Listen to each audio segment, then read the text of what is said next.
আসসালামু আলাইকুম বন্ধুরা। তো আজকে তোমাদের সামনে নিয়ে এসেছি মোরলা মাছের তেলঝাল চচ্চড়ি। মুখে লাগার মতো লোভনীয় একটা রেসিপি, বেগুন দিয়ে মোরলা মাছের চচ্চড়ি। তো এই রেসিপিটা সবাই কিন্তু খেতে পছন্দই করবে, ছোটো বড়ো সবাই। রান্না করতে যেমন খুব ইজি, মশলাও খুব কম লাগে, রান্না করতেও খুব কম সময় লাগে। তো আশা করছি আপনাদের আমার এই রেসিপিটা ভালো লাগবে। তো কীভাবে আমি রান্না করেছি দেখতে হলে অবশ্যই আমার সঙ্গে থেকো, লাইক দিয়ে ভিডিও দেখে শুরু করো। নতুন বন্ধুদেরকেও বলছি, পুরাতন বন্ধুদেরকেও বলছি। দেখে নাও, আমি এখানে প্রথমে 150 গ্রামের মতো মোরলা মাছ নিয়ে নিয়েছি। ধুয়ে কেটে পরিষ্কার জল দিয়ে ধুয়ে নিয়েছি।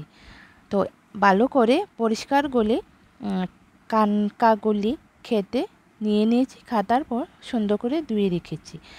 এটাকে আমি অনেক দিন আগে ফ্রিজে রেখে দিয়েছিলাম। ফ্রিজে রেখেও কিন্তু রান্না করে খাওয়া যায়, যখন তখন রান্না করে কিন্তু খাওয়া যায়। আর আমরা কিন্তু এই মোরলা মাছের রেসিপিটা কিন্তু অনেকটাই পুরানো রেসিপি। আমরা অনেক রকমভাবে কিন্তু অনেকে রান্না করে খাই, টক দিয়ে বা সরষে তেল দিয়ে মাখা, আলু দিয়ে মাখা, অনেক রকম করে। তো আজকে আমি রান্না করব বেগুন দিয়ে। তো বেগুনটা আমি এভাবে কচি কচি বেগুনগুলো আমি এভাবে সরু সরু করে কেটে নিয়ে নিচ্ছি। তো খুবই লোভনীয় একটা রেসিপি। আমরা সবাই সচরাচর বেগুন দিয়ে রান্না করি। বেগুন দিয়ে এই চচ্চড়িটা, মোরলা মাছের চচ্চড়িটা রান্না করতে পারি। তো আজকে আমি রান্না করব। কিভাবে রান্না করেছি দেখতে থাকো বন্ধুরা। তো এখন আমি মোরলা মাছটাকে নুন আর হলুদ দিয়ে 5 মিনিটের জন্য মাখিয়ে রেস্টে রেখে দিয়েছি। রেখে দেওয়ার পর এখানে আমার আগে থেকে কড়াইয়ে বসানো হয়ে গিয়েছে। তো বসানো ছিল, তো গরম হয়ে গেছে কড়াইতে। এখন আমি এখানে সরষের তেল ব্যবহার করছি। আপনারা চাইলে এখানে সয়াবিন তেলও ব্যবহার করতে পারেন। কড়াইটা ভালো করে গরম করে নিয়েছি। এরপর ভালো করে তেলটা গরম হওয়ার পর ভালোভাবে নাড়াচাড়া করে দিয়েছি। নাড়াচাড়া করার পর এখন আমি মোরলা মাছগুলো দিয়ে দেব। তা এমন করে ভালোভাবে কড়াইটা গরম করে নেওয়ার পর আর ভালো করে তেলটা গরম নেওয়ার কারণে মাছগুলো একটার গায়ের সাথে একটা লাগবে না, সেটা কিন্তু খেয়াল রাখতে হবে। আর যখনই আপনারা মাছটাকে ফ্রাই করবেন, ভাজা করবেন, তখন কিন্তু অবশ্যই খেয়াল রাখতে হবে যে, কারণ এটা মাছটা ফ্রিজে রাখা ছিল, সঙ্গে সঙ্গে রাখো কিংবা রান্না করো কিংবা ফ্রিজে রাখো, কিন্তু মাছটা কিন্তু ফুটবে। তার জন্য কি করবে, গ্যাসের ফ্লেমটা কিন্তু একেবারে কমিয়ে রেখে দেবে। কমিয়ে রেখে এরপর মাঝে মাঝে একটুখানি বাড়িয়ে দেবে, বাড়িয়ে দূর থেকে আবার কিন্তু গ্যাসটা কমিয়ে দেবে। এমনভাবে কিন্তু মাছটা কিন্তু আমি সম্পূর্ণ মাছগুলো কিন্তু আমি পুরো মাছটা ভেজে নেব জোরে কেন। দেখে তো তোমরা বুঝতেই পারছো, মাছ কিন্তু একটার সাথে একটা লাগেনি, একেবারে জোরে হয়েছে।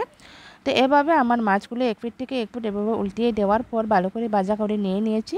তো এখন আমি তুলে নিলাম একটা বাটির মধ্যে। সবগুলো মাছ আমার ভাজা হয়ে গেছে। দেখে নাও, করকরে করে ভাজা নিয়েছি। আপনারা যদি চান না এভাবে শুধু বাতার সাথেও খেতে পারেন। তো এখন আমি এটাকে রান্না করার জন্য এখানে আদা, পেঁয়াজ, রসুন আর কাঁচা লঙ্কা ছিঁড়ে নিয়েছি। এখন এটাকে আমি পেস্ট করে আবারও ফিরে আসছি।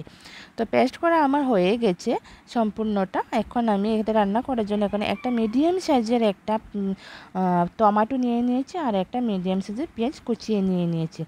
যে তেলে আমি মাছগুলো ভাজা করেছিলাম ওই তেলের মধ্যেই এখন আমি পেঁয়াজগুলো আমি ভেজে নেব। তো কুচি করে রাখা পেঁয়াজগুলো আমি দিয়ে দিলাম, কারণ তেলটা আগে থেকে গরম হওয়া ছিল। তো এখন আমি ভালো করে ব্রাউন কালার করে ফ্রাই করে নেব পেঁয়াজগুলি।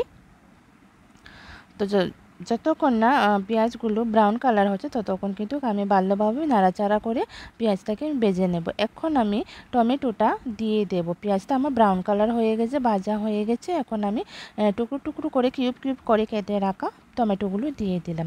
এটা অপশনাল, আপনারা চাইলেও দিতে পারেন টমেটোটা আপনাদের। আর আপনারা যদি না দিতে চান স্কিপও করতে পারেন। তো এখন আমি ভালো করে টমেটোটাকে ভাজা করে নেব। দেখে নাও, টমেটোটা কিন্তু আমার ভাজা হয়ে গেছে, যেখানে গলে গেছে। কিন্তু এখন আমি পেস্ট করে রেখেছিলাম আদা, রসুন, কাঁচা লঙ্কা, পেঁয়াজ, এটা এখন আমি অ্যাড করে দেব টমেটো ওর পেঁয়াজের সাথে। তো এখন ভালোভাবে আমি কষিয়ে নেব, ভালোভাবে কষিয়ে যতক্ষণ না যাতে কোনো আদাকে ওর রসুনের কাঁচা গন্ধটা যেন না থাকে, তার জন্য। এর মধ্যে আমি আবার এক চামচ লবণ দিয়ে দিলাম, হাফ চা চামচ হলুদ দিয়ে দিলাম। এরপর দেব হাফ চা চামচ লঙ্কা গুঁড়ো, কেননা আমি এখানে আগে থেকে লঙ্কা পেস্ট করে দিয়েছি, তার জন্য আমি হাফ চা চামচ লঙ্কা গুঁড়ো দিয়ে দিচ্ছি কালারের জন্য। এরপর দিলাম জিরে গুঁড়ো, ধনিয়া গুঁড়ো অল্প অল্প হাফ চা চামচ করে দিয়েছি। এরপর আমি মিক্সচারের বাটির মধ্যে যে মশলাগুলো লেগেছিল ওইটা ধুয়ে আমি জলটা দিয়ে দিয়েছি। যতক্ষণ না তেল ছাড়ছে আর কাঁচা রসুনের কাঁচা আদার গন্ধ না যাচ্ছে ততক্ষণ কিন্তু ভালোভাবে আমি কষিয়ে নেব। মশলাটাকে ভালোভাবে কষিয়ে নেব লাল লাল করে।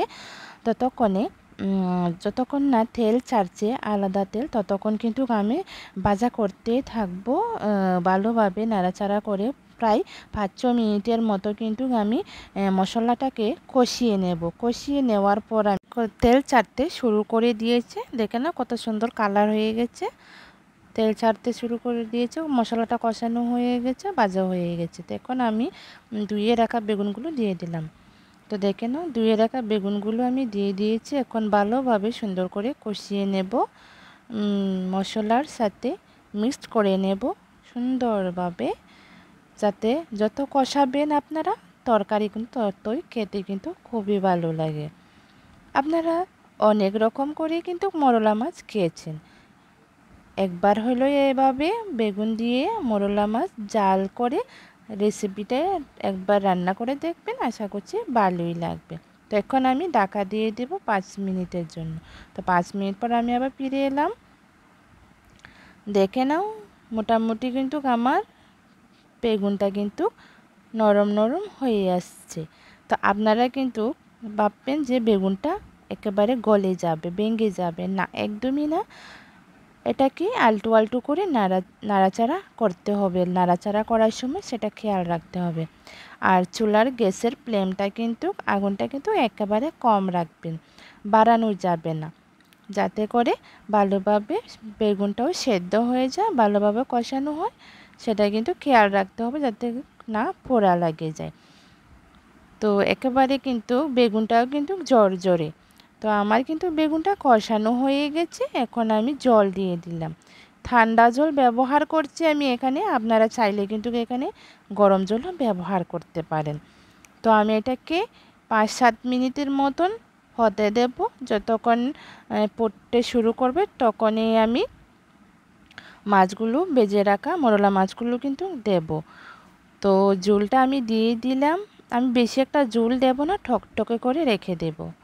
তো বন্ধুরা, আমার কিন্তু তরকারি বেগুনের রেসিপিটা কিন্তু মোটামুটি হয়েছে। এখন আমার তরকারির ঝোলটা কিন্তু টকবক করে মোটামুটি শুকিয়ে গেছে। এখন আমি যে ভেজে রেখেছিলাম মরলা মাছগুলি এখন দিয়ে দেব। দিয়ে 5 মিনিটের মতো রেখে দেব। রাখার পর এরপর খাওয়ার উপযুক্ত হয়ে যাবে। এরপর আমি গ্যাসের ফ্লেমটা অফ করে দেব।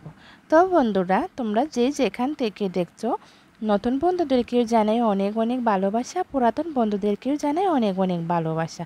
আর যে যেখান থেকে দেখছো অবশ্যই কিন্তু চ্যানেলটা সাবস্ক্রাইব করতে কিন্তু একদমই ভুলবেন না।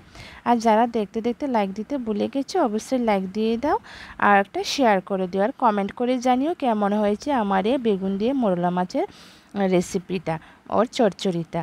তোমাদের ছোটো ছোটো কমেন্টগুলি দেখে কিন্তু আমাদের ভিডিও তৈরি করা কিন্তু অনেকটাই উৎসাহ যোগায়। আর শেয়ার করে দেবেন, আপনাদের একটা শেয়ারের মাধ্যমে আমরা কিন্তু অনেক দূর এগিয়ে যেতে পারবো। আর আমিও তোমাদের পাশে আছি, তোমরা আমার পাশে থেকো।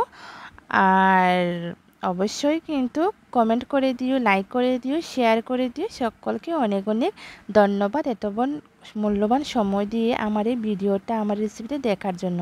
কেমন হয়েছে অবশ্যই কমেন্ট করে জানিও। আপনাদের প্রিয়জনদের সাথে অবশ্যই শেয়ার করে দিও, আর সাবস্ক্রাইব করার বেল নোটিফিকেশনটা অন করে দিও। তো আমার বেগুন দিয়ে মোরলা মাছের রান্নাটা কিন্তু সম্পূর্ণ রেডি হয়ে গেছে, খাবার উপযুক্ত হয়ে গেছে। কালারটা যেমন সুন্দর হয়েছে খেতেও কিন্তু খুবই দারুণ হয়েছে। তো ততক্ষণে আমি আমার রেসিপিটা এখানে রান্নাটা সম্পূর্ণ করলাম। তো সকলে ভালো থাকবেন, সুস্থ থাকবেন। তা আগামীতে আবার দ্বিতীয় দিন, নেক্সট দিন আবারও নতুন একটা রেসিপির সাথে দেখা হচ্ছে বন্ধুরা। তো ততক্ষণে সবাই ভালো থাকবেন, সুস্থ থাকবেন, নিজেদের খেয়াল রাখবেন। Thanks for watching. আসসালামু আলাইকুম। সবাই ভালো থেকো, হাসতে থেকো, আর আমার জন্য, আমার মেয়ের জন্য সবাই